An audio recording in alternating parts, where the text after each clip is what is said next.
In sports, football particularly, the best defense is an offense. And this is also true when in real life, when someone is doing something wrong. So in addiction, it is very, very, very true that the best defense is an offense. What do I mean by that?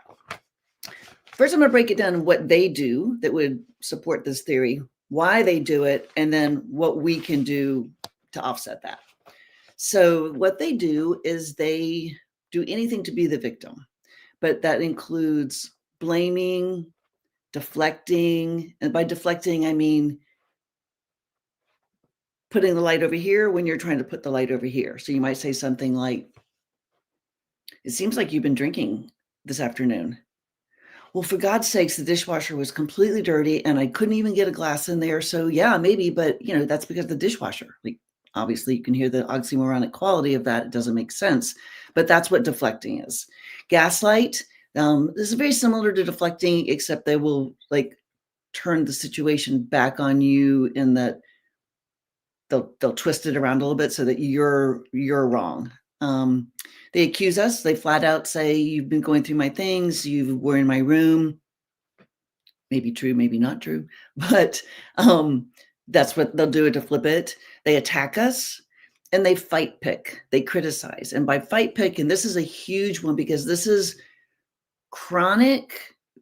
And the reason they do this is so that they can go use or justify the use that they just did because you did something wrong. So they might say something like this is a classic famous story. My son did this to me years ago. I was sitting on the sofa drinking my tea, reading a book, and he came down the stairs. There's already somebody out there to pick him up. And he says, "Oh my God, you look so stupid sitting on the sofa reading." Now, in his defense, the sofa was red with big white swirls on it at the time. And I did have on red corduroys with the white turtleneck, but that's beside the point. But what I did wrong, and so how this gets fuel is I said something like, I can't believe you're saying that. Like, why are you being so rude? Like, I'm just sitting here reading. And so that little tiny exchange, and if you think about it, raise your hand if this happens to you chronically, is that little tiny thing took in his little addicted brain, well, I wasn't going to go use, but mom looks stupid on the sofa. And that moronic thing is fuel for addiction. And they do it to us all the time. I hear about clients saying it all the time. Like, yeah, they found fault with the fact that I made spaghetti for dinner and I know they love spaghetti, or they don't like the pillows on the bed. These little things that have nothing to do with addiction and truly are very separate from some of this deflecting and gaslight and accusation that I talked about. Those little tiny things are feeding it all day long. So be very aware of those. They also do some negative self-talk or self-loathing, which is, "Oh, I'm just a worthless person. I know I'm the worst husband ever. You love the other children." And that's, again, so that we'll come back in and feed the opposite messaging, which is, "You're great. No, that's not it." Because very rarely do we say, "You're right. I love the other children more than I love you." Even though you might like the other children more than you like the addicted one, but you don't say that. You go in and you defend it. So all of these things are, I guess, like soft blankets or protective things that they put in place to protect themselves and to fuel their addiction. So those are examples of things that they're going to do. Why they do it is maybe they lie to avoid being caught, or they deflect and to avoid being nailed down. Definitely they do all of these things to keep the addiction going, to fuel it. They do it to avoid consequences and conflict. So it's easier to maybe to truncate a conversation, an argument by saying, "I'm just the worst husband ever." You can hear how that just shutting that conversation off, which avoids the conflict and the consequences that might have ensued had that conversation kept going. Another way they do that is, the reason they do that is, frankly, the big one, which is to avoid shame. Remember, addiction is a shame-based disease. And so the disease does everything possible to avoid feeling that shame, which is that whole justification and rationalization of why we're using, which feeds right into what we're talking about today is, the fueling system is to feed the system. And so these other things are to keep you out there. keeping their denial perpetuated. So if they can flip it over to you, they don't have to think, she's right. I did drink today, or I did drink 7 beers. I told her it was only 2 and she didn't believe it, but I'm gonna stick with it. So that's to keep their denial going and to buy time. Addiction's favorite word, one of its favorite words, is tomorrow. I'll stop tomorrow. I won't do this again tomorrow. On Monday, I'll stop. I have a client right now whose husband is trying to stop drinking, but it's always Monday.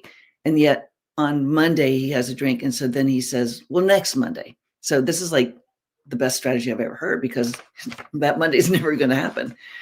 So what we can do about it is really important, all right? Because otherwise we just get stuck in the conflict of their addiction and we lose ourselves. And that's what Kim and I talk about a lot, is sort of how we lose our peace by trying to get ahead of their addiction or slow their addiction or stop the problem or intercede somehow. So what we can do is use very simple statements. If they said, well, I only did that because the dishwasher was empty, you can say, well, dishwasher was empty. No, the dishwasher was full. It was full, but I don't know. I don't think that's a good reason to drink, but you might. And just acknowledge it and then flip it back on them, or just say, oh, you're probably right. You can totally even own it. Like, even as stupid as that example is, you can say, oh, I get it, and walk out of the room. They know that that's not the thing, but what they're trying to do is get you embroiled. And all of the strategies for you to do is to recognize, how do I not get sucked into this? Because by being sucked into it, we are fueling the addiction for all the above patterns that we're talking about. So it seems like you're being hard on yourself. That makes me sad. You're right. I am a terrible mother. Just walk out of the room. Do not feed it. Also, you guys, don't ask questions to things you already know the answer. Have you been drinking? You already know that, or you wouldn't have asked it. Don't do it. You're feeding the addiction, because now we're going to have a fight over it. Okay. And when we have the fight, then they find the reason to blame it on us. And so by even asking the question, we are losing the fight. So another example of that would be, did you go to school today? Did you take money out of the bank account? That's a big one. Did you take money out of my wallet? They're just going to lie, which is going to fuel the shame, which is going to fuel all the things that they do to get rid of that shame. So it's just like a giant knot. And we have to recognize that our role in it is to get out of it, is to not have that role. Don't take the bait. Do not take the bait. That goes back to that fishhook conversation we were having about the sofa and me in the red and white outfit.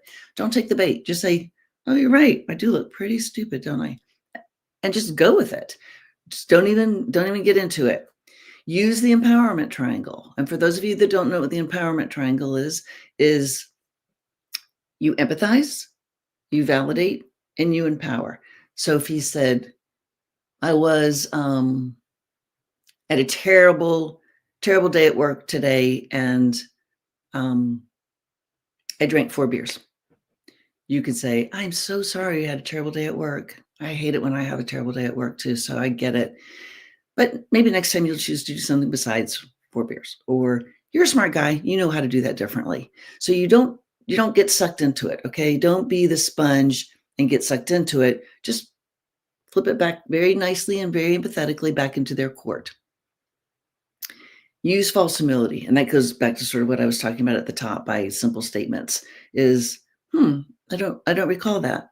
Oh, that's an interesting perspective. Kim had a client the other day that said something like, I drink because the house is dirty. That's an interesting perspective. Don't, well, that's a stupid reason. Well, the house is dirty because you drink. You're just fueling the addiction when you engage. Just remember this, you guys. You do not want to play tennis. And all these strategies that they're using to fuel their addiction is sort of getting you in there to play tennis. And when we start to play tennis with an addict or addiction in general, we are not going to win. We're not going to win the match. We're not going to win the game. We're not going to win the set. We're not going to win the point. So just don't do it. Don't play tennis. You can bat. You can do, we're on a sports analogy now. You can do baseball, and you can bat it away by saying, you might be right. or interesting perspective. That's sort of batting it. It just lands. And if they pick it back up and try to throw it at you, just say, I have to go, I'm busy. I forgot that I was meeting Jane for a cup of coffee. Something. If you're gonna bat it, don't try, you're not gonna catch it, because then you're just playing tennis with a different sport. Another one of those would be, hmm, or I'll have to think about that. These are really very neutral statements, okay? And that's what you really, the overarching thing today is, don't be part of their fueling of the addiction. Don't be part of it. Don't even be the gas pump. Don't be the nothing. You just recognize what's happening, get out of it as fast as you can, and know why they're doing it, okay? All right, see what questions we have. Somebody has 60 days of sobriety, I saw super quickly. So congratulations to you. That is outstanding news. All right, this question is, my ex-wife is in denial. I think she's using meth. Recently during a video chat, a man who I don't know threatened me with a gun, showed me a lot of money. Should I allow parenting time? No, not if that's happening. That's a safety issue. Safety trumps, she hasn't worked a full-time job in 2 years. Now I find she's been supported by a drug dealer. Yeah, I think, again, you're all right. And the end part of the question is, how do I not be the bad guy in the situation? So let's go over that super fast. Doing something that is the right thing to do, even if it is perceived as being the wrong thing to do, is not being in the bad guy role. Remember, there's a difference between being the bad guy and being dragged into the role. In this case, we are protecting children, and that may be perceived as bad, but you and I, everybody watching this, knows that this is the right thing to do. You can do it kindly. You can use nice tone of voice. You can say, hey, in light of what I've seen recently, I'm very not comfortable with the children spending time with you. And so for the time being, I'm just not going to allow that. And I'm glad you've put in that order of protection. You may need it, but you can give bad news and you can give harsh consequences to somebody with a nice tone of voice. They, again, are probably going to drag you in, but that goes right into what I just talked about. Dragging someone into the bad guy role is a method of fueling the addiction, right? So don't discern between the difference and recognize why it's being done. All right. But yes, absolutely don't let the children. That's it for questions. So the person who's given 60 days is using Zoom meetings, which I'm super glad to hear about, because I have a lot of clients that say that Zoom meetings, they're not going to try them because they don't feel connected. So I'm really glad to hear that the Zoom is working for you. I always encourage them to do it, but I've never actually talked to someone who's done one. So yay, that's good to know. All right. All right, Kaylin, sorry you won't be able to chat, and you're very welcome for all that we do. It's a most fabulous job in the world. All right, so let me talk a little bit more about this while we see some more questions that are going to pop up. So the disease of addiction has to be fed, right? And just like, and also one of the ways they do this, you guys, is they lie, and the lying pathway in our brain is like the strongest pathway in our brain. And the more it's used, the stronger it gets. So addicts often lie about things that they don't need to lie about at all, because they're so used to lying to themselves, to twist situations to fuel the disease. Those are all lies, right? Those are lies that they tell themselves. They're also lying to everybody else around them, their bosses, their spouses, their parents, their friends. And so every time they do this, it gets stronger and stronger and stronger. And then that pathway becomes like automatic.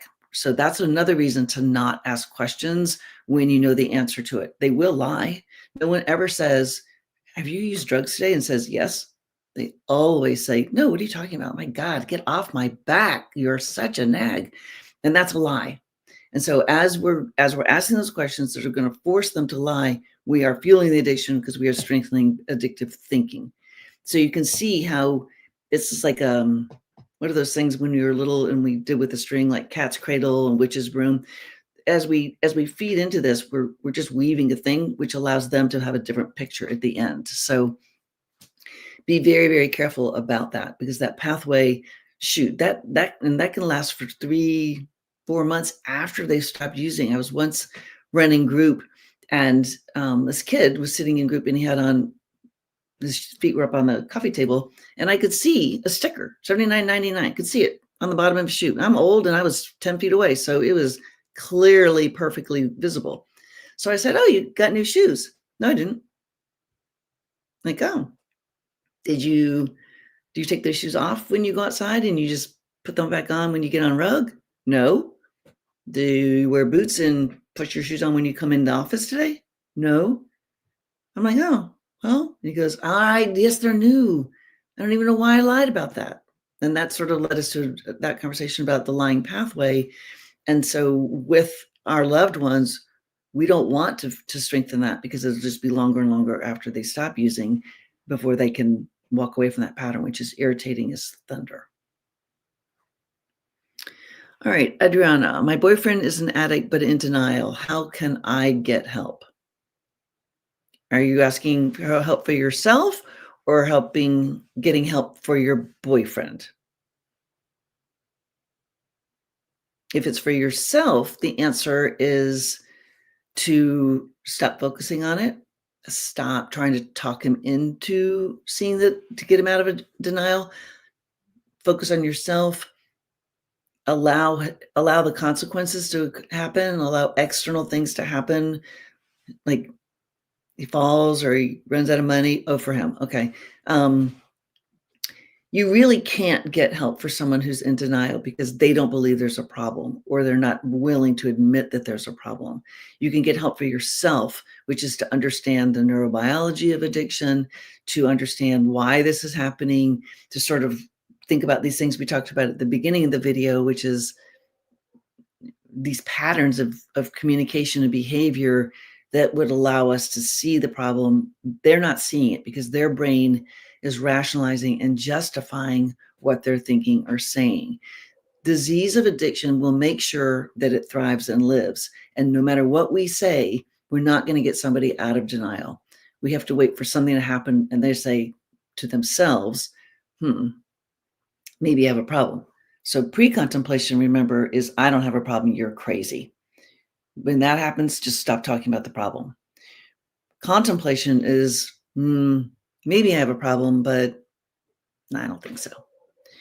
So again, still in denial. Preparation is out of denial, which is, yeah, it's a problem. I need to do something about it, but I'll start on Monday. And that goes back to sort of the client that I'm seeing, her husband's constantly waiting for the next Monday. That's preparation stage. Then there's action, and then there's maintenance, which is staying in action and staying sober forever. But the disease loves to pull them in and out, pull them in and out. So the more we talk about it and point it out and focus on it, the more they're going to go back out and deny it and defend it. So don't do that. Let that happen naturally. If it's too difficult, if you can't do it, then it's okay to take a break from the relationship, or it's okay to put distance on it, setting those boundaries of how much of this front seat do I want to have to this situation with someone who's in complete denial. In complete denial, they're just going to be using, right? Because they don't have a problem. So I think this is sort of a self-care topic, to be honest, for you, is to think about how much of this do I really want to watch, and how much of this do I really want to be embroiled in. We can't really get help for anyone else. That's the problem. Chrissy, how do you respond when they are self-loathing and feeling sorry for themselves? Can't agree. So would you just ignore it rather than say, no, you're good? I would say something like, I'm sorry you feel that way about yourself. Or, that's not how I see it. But I don't think you're going to talk them out of it. If it's for their fueling their addiction, they're not going to be talked out of it. So I would maybe say, why do you say that? And if they actually said something like, I don't know, that would start a conversation, I'd pull that string and go with it. So let's just say my husband said, I'm the worst husband ever. She would never say. I would say, why do you say that? He'd say, because you did all the work for this visit with our family, and I really just let you do it, and I feel bad about myself. In that case, I would say, well, in that instance, I would have liked more help, but that doesn't make you the worst husband ever. So I'm acknowledging why he's saying it, but I'm also saying that's not doesn't warrant the statement. If my son, who is high as a kite and just broke, punched a hole in the wall, said, well, I guess you're just going to say I'm the worst son ever. I would say, no, that's absolutely not what I was getting ready to say. And I would just keep moving. You can't get in there and say, no, you're not. No, you're not. If they're saying it for a purpose, the purpose is more important than the outcome. The purpose is more important than the conversation. And that's where you have to recognize, because the minute you start that, if it is for a purpose, you're playing tennis, because then he's going to say, no, really, I am. You're just saying that. No, I'm not, honey. And again, you want to get out of that pattern of behavior. You want to get out of the pattern of communication, because that's what's fueling it. All right, turtles and plants. That's fun. Can you give us some strategies to keep my head clear when the addict is pressuring me to believe his stories? For example, taking care of myself and the children is doing something horrible to him. Well, you got to recognize that he has a need for you to believe his stories. So I think you can say that's an interesting perspective. That's not my intent. I think if you think about that, honey, you'll realize that maybe that's not 100% true. I think, again, it's the strategy. Why is he telling you those stories? Why is he saying that taking care of yourself and the children is harming him? It's so that he can be the victim. So there's no point in engaging in a big old conversation about this, because the disease has to be the victim. The disease is going to find any way possible to be the victim, to mitigate the shame for what they have done, are getting ready to do, or did. So I would just, to be honest, I have really short conversations with addiction. If I've got a client that's coming in and he's just like making up all this crap to defend sort of what's going on, just say, wow, that must have been crazy. And then I change the subject, or, that's nuts. And I change the subject. I'm not going to be like, you're right. Stealing this 12-pack was a really good idea because, Quick Trip's just a bad store. Like, you're not going to just say, well, I'm glad you didn't get caught. Like, just know what the purpose is and don't play the game. Carla, my son admits he has a problem, but he thinks that he'll be able to drink in moderation later on in his life. What's the best way to let him get out of that kind of denial? Well, you absolutely don't argue with it. You just say, well, I hope that when he comes to that decision, you have some good, solid resource points to bounce that off of. Don't say, no, you're not. No, you can't. Because he might. He actually might. Probably not, but he could.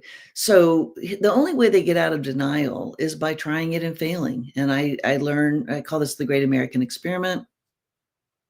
It very often succeeds, but you can't say to someone, that's not going to work. You're crazy. I could say something like, well, I hope that you are successful with that. Research tells me that you probably won't be, but you know what? You could be the one that beats the odds, or you could be in that small minority that is able to do that. Usually those same clients will come back in 6 months later and say, yeah, I gave that a whirl and it bit me in the fanny. So I've learned I really just can't. Amber and I used to have, well, it was Amber's client. I was just the intern. She had this client that came in and he was, had been sober for maybe 3 months. And he came back in, he said, okay, so you're not going to like this, but I'm going camping. And camping is where this guy pretty much did a lot of his drinking. And Amber said, okay, well, do you feel solid about it? He goes, absolutely. It's going to be great. So he comes back. We don't see him again. Like, he misses his next weekly appointments for like a month.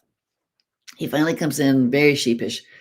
And we're like, where have you been? Like, what's up, dude? And he goes, well, you remember the camping? We were like, yeah. He said, so I decided that I would just buy 2 tall boys to take up to the campsite, one for each night that I was going to be there. So I loaded those in the cooler with, my snacks, my food for dinner, and I drank them on the way. So then when I passed the last gas station on the way up the hill to go to my campsite, I decided, well, I'll get two more, and then I'll just drink one tonight and one tomorrow. But then I got inside and I thought, well, I really should just get like a six pack. So he buys a six pack. He drinks the six pack on the way to the campsite and then decides, well, I can't not have beer for tomorrow. So he turns around and goes back to the gas station to buy another six pack, but he gets a DUI on the way down to the gas station. And so, because it was not his first DUI, he had spent some time behind bars. And instead of shaming him or doing anything, Amber just kind of laughed and she said, "What do you have to say, Campbell?" I said, "Well, what did you learn?" And he said, "Not to camp." And we were like, "Okay, good job." So again, we could have said to him right there in that, first session when he said, "I'm going camping, this is an error. Don't do this. It's too soon. You're not ready. Take other people." But we didn't, because you can't talk someone out of denial. You have to let them learn the hard way, unfortunately. It's terrible. Again, hard to have a front seat. And that's where, for parents, it's particularly hard if the child is living at home. And for spouses, hard because the spouse is living at home and there are often little children involved. But if you can get out of taking the front row seat to it.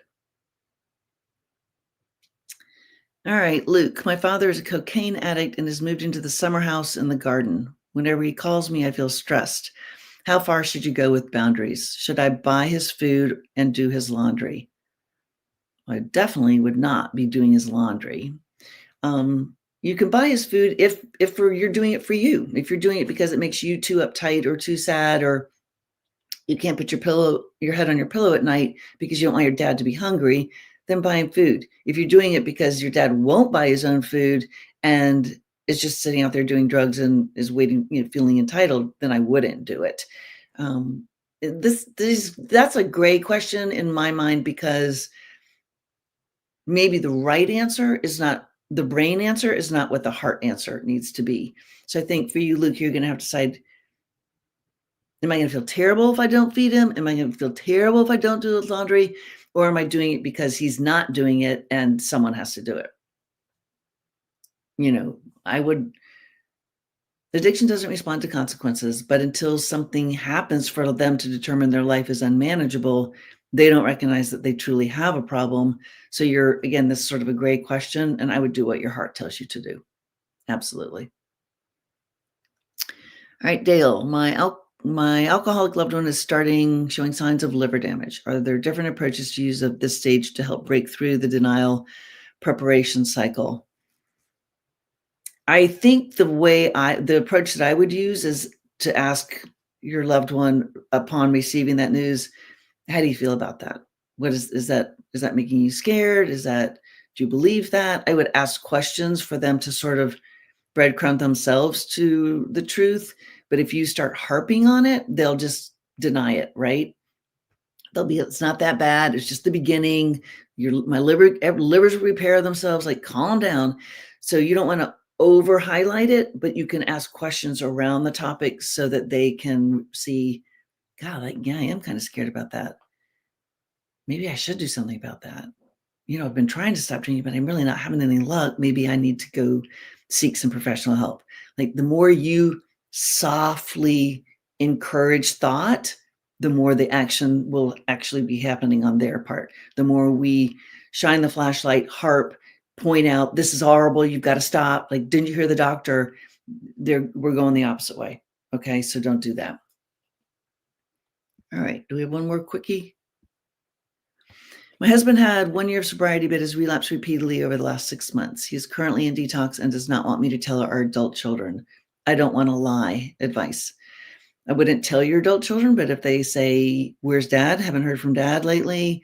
Can I talk to dad? Then don't lie. But if he doesn't want you to tell, I wouldn't overtly call them all or text them all and say, hey, BTW, dad's in detox. But if it comes up organically, I wouldn't lie. All right, we are out of time. What do you do if he wants no contact, even after trying to reach out after a realistic time frame?